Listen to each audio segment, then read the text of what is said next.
Dalam segmen Sehari Menjadi kali ini saya ajak Anda untuk jalan-jalan ke Kabupaten Bantul, daerah istimewa Yogyakarta. Di tempat ini ada pedagang siomay yang laris manis dan menjadi buruan pelanggan.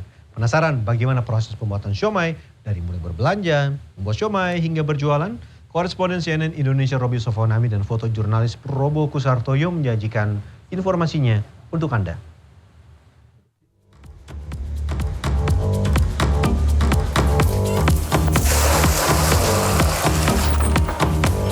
Nah, ini kan tuna yang dipakai untuk siomay.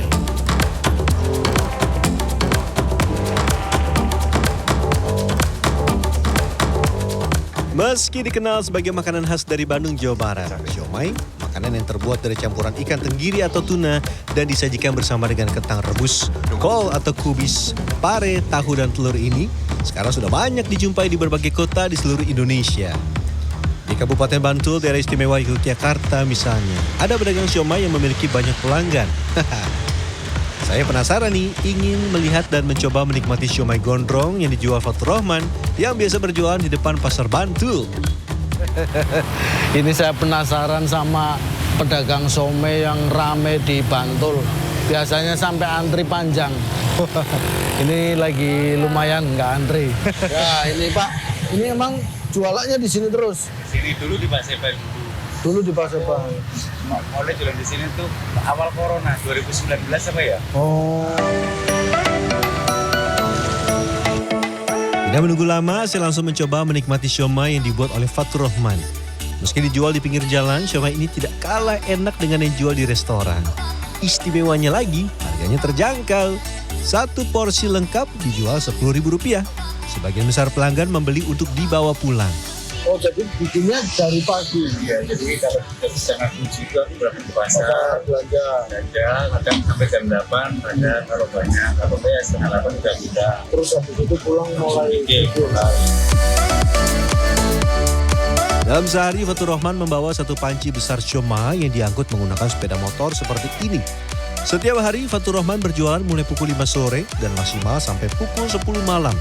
Agar pembeli tidak berebut, Fatur Rahman telah menyiapkan nomor antrean seperti ini.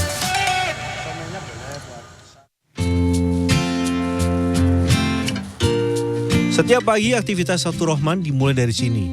Berbelanja bahan-bahan siomay di Pasar Bantul yang tidak jauh dari rumahnya. Nah, agar bahan yang diolah selalu segar, Fatur Rahman sengaja membeli bahan-bahan setiap hari. Ada ikan tuna, kol atau kubis, kentang, pare, tahu, telur setiap hari.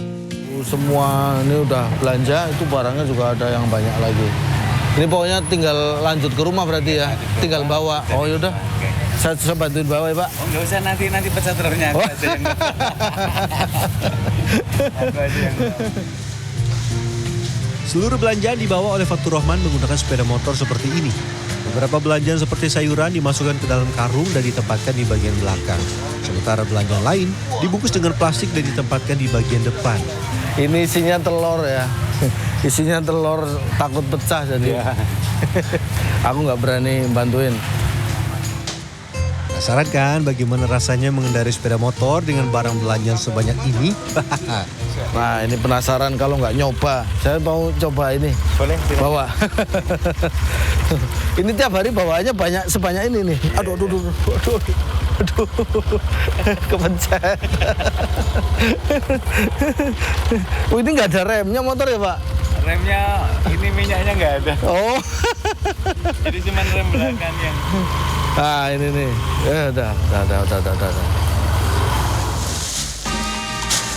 Setelah sampai di rumah, saya dan Fatur Rahman dibantu oleh istrinya langsung bersiap memasak. Cukup banyak yang harus dikerjakan, dari mulai mengolah ikan untuk membuat siomay sampai mengolah beragam sayur seperti kol atau kubis, kentang, pare, tahu, dan telur. Untuk mencuci semua bahan yang mau diolah, saya harus menimba air di sumur terlebih dahulu. Mungkin ini tidak praktis ya, karena sudah ada teknologi pompa air. Namun sumur timba seperti ini cukup bisa loh membuat kita paling tidak menggerakkan badan mengangkat beban seperti ini. Timba itu perlu dipertahankan ya, karena kita bisa mau nggak mau dipaksa untuk ini olahraga. Ingat zaman dulu ya. Untuk menyingkat waktu agar tidak terlambat, langsung kita olah siomainya. Pertama, rebus ikan tuna, bahan utama siomay. Ya, siomay buatan Fatur Rahman memang tidak menggunakan ikan tenggiri. Selain susah didapat, harga ikan tuna juga lebih murah dibanding ikan tenggiri. Dan tentunya sesuai dengan harga jual per porsi. Nah, ini ikan tuna yang dipakai untuk siomay. Nanti caranya ini mau kita rebus, terus habis direbus diolah sama tepung.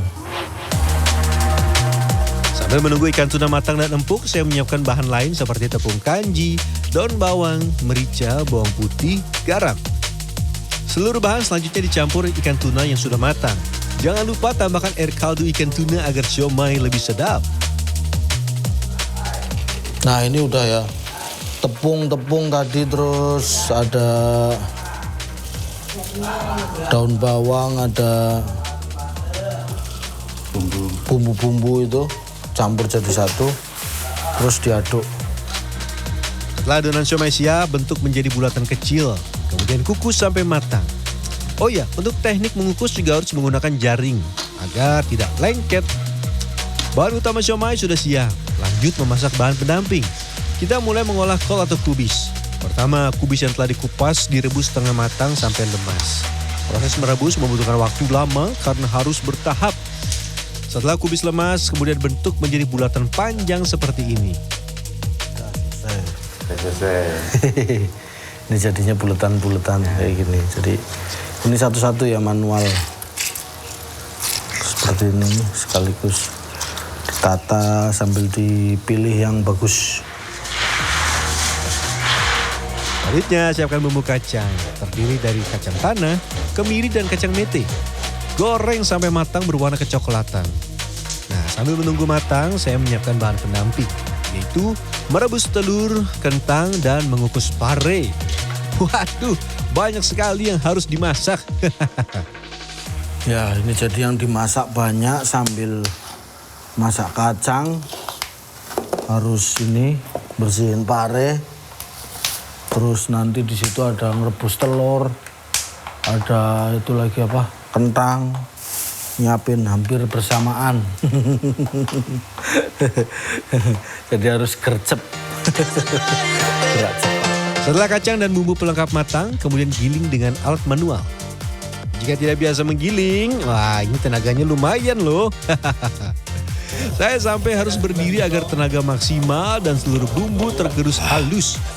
Setelah semua bumbu halus, lanjut masak hingga matang. Bahan pendamping siomay yang terakhir saya siapkan adalah tahu. Tahu putih yang sudah dipotong kemudian diberi isian adonan siomay. Proses ini harus telaten dan dilakukan manual satu persatu. Setelah tahu terisi adonan siomay, lalu dikukus. Natain tahu. Setelah tadi diisi, terus dikukus. Seluruh bahan telah matang. Saatnya menyusun ke dalam panci besar. Siomay, kol atau kubis, kentang, pare, tahu, dan telur disusun rapi.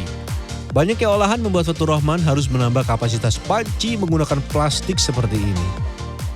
Nah, ini setelah tadi disusun semua, udah rapi seperti ini, tinggal kita pindahkan ke motor. Coba, tapi saya nggak berani. Takut ini ya, yang udah biasa aja. Karena ini isinya penuh. Isinya penuh, kalau saya ikut ngangkat takut terguling. Taruh dulu. Iya, boleh. Bismillahirrahmanirrahim. Ini. Berat. Ini beratnya berapa, Pak? Beratnya kurang lebih? Lebih sekitar 120 kilo. 120 kilo. Dagangan pun siap dan waktu sudah menunjukkan pukul 5 sore. Fatur Rahman bergegas menuju tempat berjualan yang berlokasi di depan Pasar Bantul.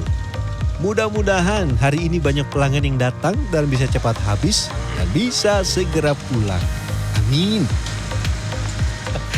Nah, siapa tahu ini menginspirasi Anda yang pengen bikin siomay di rumah untuk dikonsumsi sendiri, atau mungkin inspirasi usaha.